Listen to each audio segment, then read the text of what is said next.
So we're here with Christina Horstmann. Hi, I'm Christina. I just graduated with my master's at James Cook University doing coral research. So, how did you get interested in researching coral in the first place? When I was 18, I did a volunteer program in Mexico with Global Vision International, and it was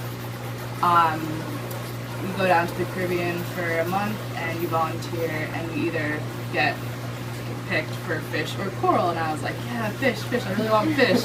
Coral's so boring. No, like, because half the group was split into coral, so I was assigned coral, and I absolutely loved it, and there they taught me to identify the species and diseases, predation. We did like surveys and stuff, so I ended up loving it, so it was just kind of luck. How is your major related to coral exactly? So during my undergrad I went to University of Rhode Island and I studied marine biology, and there aren't that many classes there in coral, but there is a marine ecology class that really got me interested. And then my master's program, James Cook University, really, like, they love their coral there, so there are a lot of coral themed classes, coral biology, like coral ecology, so it was great.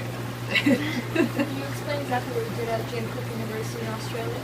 Yeah, so there it's a little different. Their master's program, you take a year to do your coursework, and then you can choose to do a semester for research. So that's what I did, and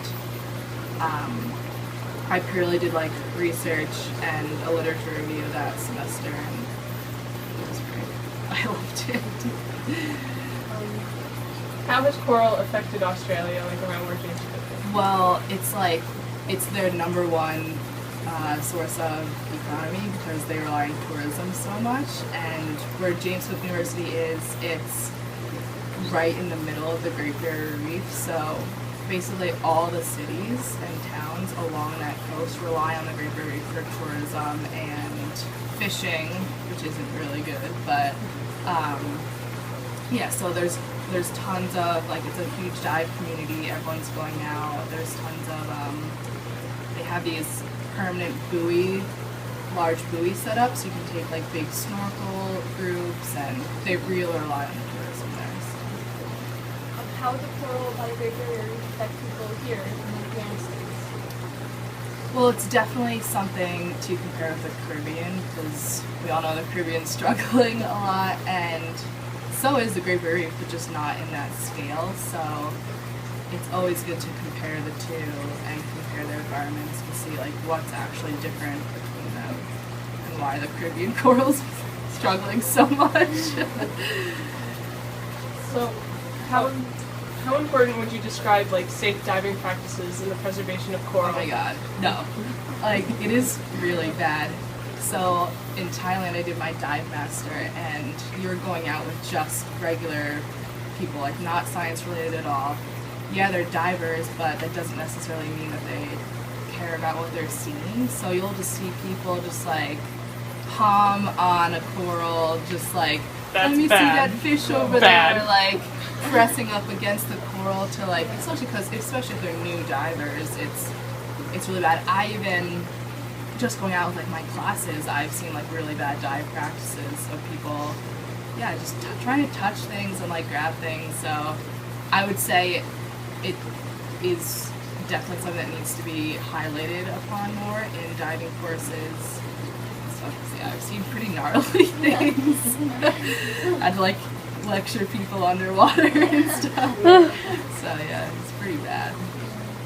Yeah, we actually had made like safe diving brochures that we wanted to send out to like places and send out to a couple places worldwide already. Mm-hmm. So basically just have like conscientious practices about what to do, like not that's to touch awesome. things. Yeah. Yeah. There is a paper that I read that is all about like bad diving practices, and they said it's like 50% more of a chance, like if you have a camera or something, that you're not going to actually be paying attention to what's around you. It's kind of like tunnel vision, and it was actually really interesting. It did say that men were worse touching things. Wow. Tisk. Oh my god. So Actually, Marsh Scuba said that if you give divers gloves, they're more encouraged to like touch things. Yeah, Yeah. exactly. Yeah, I have dive gloves, and because if you have your bare hands, you're worried about things stinging you, and like sharp rocks, you're less likely to touch things. Whereas if you have gloves, it's like Yeah. Free Yeah. for all. yeah, free for all, definitely. Yeah. So how did like James Cook University, how have you experienced them like directly using their influencer wealth to impact coral in their life? So they have a research institute that's kind of linked to the school.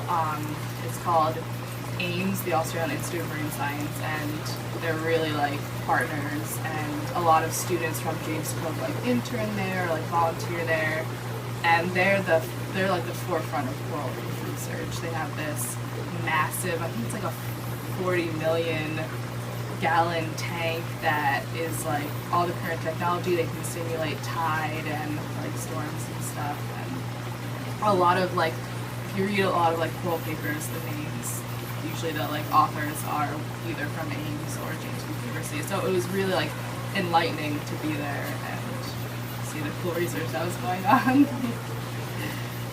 So as we see like coral's huge like topic within Australia and within like anywhere, what would you say like coming back from Australia, that the importance of corals like seems like lessened, of course? Oh, well, yeah. Well, especially coming back to New York.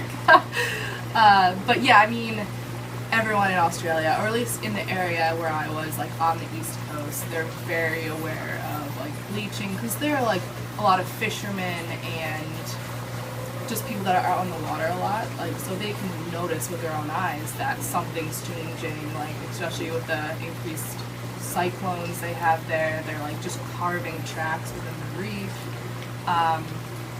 So they're obviously more aware. Like if you're not living it and seeing it, you're not gonna think it's such a big deal.